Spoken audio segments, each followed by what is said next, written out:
Alright, so I'm assuming that you're here today because you want to find a hobby. You want to be attractive. You want to attract the girls doing the hobbies that you enjoy. So today I want to give you guys the steps that I've been taking and honestly some of the mistakes that I have made in the past in order for you guys to actually start bettering your minds and have better clarity to the hobbies that you want to actually do. So whenever I was growing up, the hobbies that I would actually do was skateboard and I would play video games. Now, eventually whenever I turned around like 14, we ended up moving, okay? And what moving did was took me away from the town that we lived in and put us in a very remote location. Now this took me away from my friends and pretty much gave me absolutely no opportunity for any social communication other than being online and just playing video games, and that's what I ended up resorting to. Essentially, all I did was play video games all the time because I didn't really have the courage or the motivation to go and ask, my parents to go drive me to a skate park so that I can skate, or just simply wait until I turned 16 so that I could get my license and then drive myself. I have to drive out, anywhere between 10 to 30 minutes plus in order to actually get to a place that I even want to skate in the first place. And of course, this made me less desirable to girls, mostly because skateboarding was the only physical thing that I used to do. Because I had to turn to gaming, because it was the only other hobby that I knew, it made me less desirable because that was the only thing I would think about or talk about. So if you don't want to end up like I did, depressed in your room playing video games, well, then definitely stick around for the 4 steps that I'll be giving you, because these 4 steps you can take will actually help you so much with getting just simply better mental clarity with the hobbies that you want to do, and also make you more attractive in the process.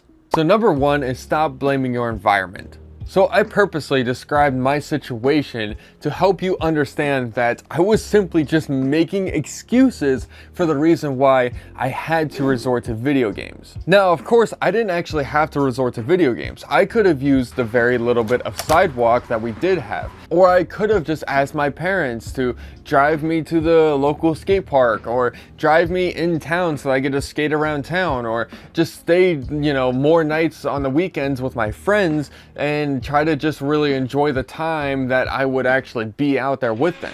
Kind of rather than caging myself in my room and then just being isolated and playing video games and coming up with the excuses as to why I can't skate. In fact, my friend Zach is actually a great example of this. And the reason I say this is because we actually recently made a song. It's called Pyromaniacs. If you wanted to listen to it, it's in the link in the description. Check it out if you want to. Anyways, we ended up making a song, okay? Now, whenever I went over to his house, we were going to record, okay? I sat down and I was like, dude, I don't even know how we're gonna record this, because there is literally a dryer and a washer machine in the other room and it's thudding like crazy, okay? Now this would have blown my mind, okay? I would have been like losing it, okay?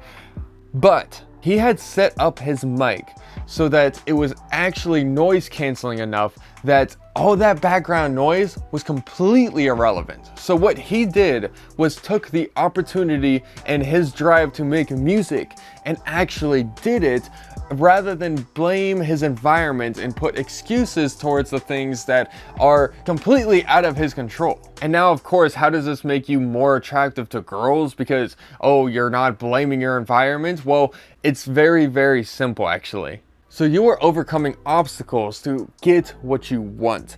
And because you're doing that, you're putting in effort and you're not giving up. Take this little short story as an example. So imagine a girl asks you this question: what do you do as a hobby? You reply to her, oh, I would make music, but my family's so loud and I have a dryer and washer machine right in the next room, so I can't make music. When you could rather say, oh yeah, my family is loud and I have a dryer and washer machine in the next room, but I just had to switch up a few things on my end and I just kind of make it work. Because now the girl will understand that you do not give up and that you will find a solution to the problems that you have. So whenever she takes pity on your circumstances, your situation, she's not gonna feel bad for you and be like, oh, this guy gives up. She's gonna feel bad for you because you have external situation that you have to completely recalibrate and control on your end in order for you to actually do the things that you want to do. So number 2, hobbies are supposed to be fun. Nowadays, I think people look at hobbies as something more that they dread and they don't feel like doing. They don't feel motivated. They come up with excuses as to why they can't do them. Some of those excuses being writer's block, book slumps, creative blocks, burnout, too sore to work out. Now, although these things happen to us all the time and they're very real things, I do think that we focus on them too much, and because we focus on them too much, they tend to happen more often. So instead of actually giving yourself excuses as to why you have a mental block, instead write down these questions and then answer them. Question examples being, why do I not feel like reading this book? Because I'm tired. Solution, read a chapter and take a rewarding nap. So if you can give yourself a reason to force past the unmotivation feeling, the mental blocks that you might be having, if you can push past this, if you could at least try, and even if it means a reward system, you know, taking a nap after, you know, reading a chapter, or really you could apply this to anything that you maybe want to do, you will actually begin to push past these mental blocks, and they won't be such barriers in your life. They'll actually be hurdles that you have to jump. And of course, this will show the girl, and honestly just really anybody, that you are willing to try. You're willing to push yourself past the hurts, the hurdles that you face. And because you're trying and putting in that effort, you will be able to move past other guys, you know, all over the world. You'll be able to get somebody because you've actually put in the effort, because you're trying, you know.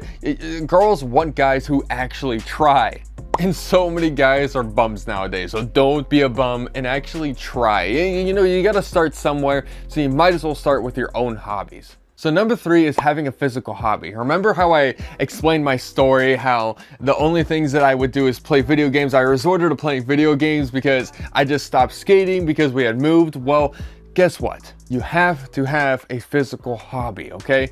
It doesn't matter what your circumstances are. You can have a physical hobby, okay? You can have an indoor physical hobby in your bedroom. You could literally work out, you know? There's so many options whenever it comes to physical activities that you can have as hobbies. Now, why is this important to girls? Because physical hobbies burn body fat, okay? Now, of course, the internet might say that this girl likes twigs and this girl likes dad bods, but realistically, it's really what the majority of girls want. They just want a guy with just not that much body fat. Now, of course, you could start working out in your room. You could start doing cardio. You could do other things, weightlifting, you know, big heavy weights and stuff like that, and build that, you know, upside down Dorito physique. And then you'll be looking good. But honestly, just learning how to lose that body fat, having a physical hobby will give you an advantage over, I mean, you know, the US is pretty obese, okay? I'm just saying. So, you know, if you're in the category of obese people, or maybe you're just a little pudgy, you're, you know, just a little fat, I'm sorry if this is offending you. I just gotta keep it real here. Honestly, you gotta take the steps in order to burn that off. And burning that off will actually give you the confidence that you require to actually get a girl in the first place. And just know, physical activities are very, very simple. For example, there is skateboarding, hiking, biking, tennis, golf without the golf cart. And you could even get creative and actually do photography, even if it's on your phone, and just simply walk around for miles and just take photos of things that you like. Remember, number 2, have fun. So number 4 is hobbies lead to relationships. Now, what does it mean to get out there? It means to literally leave the house. Of course, hobbies like going to the gym or something like that, you could go out and talk to, you know, some gym girl or something like that. But maybe you just don't have the physique or the confidence right now to be approaching gym girls. Well, you could honestly just start somewhere else. You could literally start by going to the supermarket or a coffee shop, or even going to like a clothing store where you can meet girls and you can talk to them. You can practice your charisma, practice eye contact, you know, and just be happy and enjoy their presence and just really be a good person. Now, if you're pretty much only gaming and stuff like that, the only opportunity you have was essentially online girls, because you know, you got OnlyFans, you got all these other webcam things, and there's a whole bunch of other things that I probably don't know about that people could pay for. So because of that, your only opportunity for essentially sexual gratification is the internet. You know, whenever you're staying at home, not leaving the house. So whenever you start leaving the house, you start gaining the confidence by building the other steps that we had talked about, you know, 1, 2, and 3, then number 4, this step will be so much easier. And that pretty much wraps up everything for this video. Honestly, I seriously believe that if you start trying these steps that I'm, giving you, you will find a relationship. These hobbies that you are doing will make you more attractive without a doubt. Yeah, I would even say that you could probably get at least 1 date if you tried, for maybe a month or 2 and put in some work, some hard work. I honestly have no doubt that you could probably get at least 1 date, okay?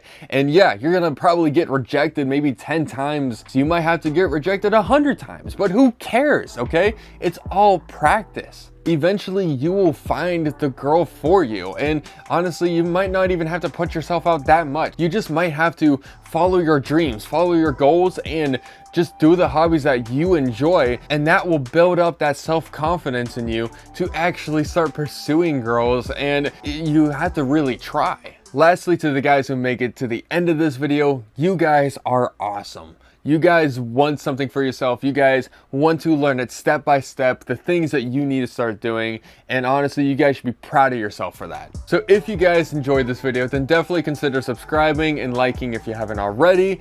And if you guys want to, you guys can watch this video right here. Whoa, this video right here is 5 ways that porn is destroying your brain. So if you have bad mind, then check out this video right here. I had some problems with it, and honestly, these are some of the things that I learned in order to kind of be aware of it and what I needed to do in order to pretty much break those old habits. So definitely watch this video if you haven't already, and I'll see you guys in the next video. Make sure that you find the fire within you and stay Diablo.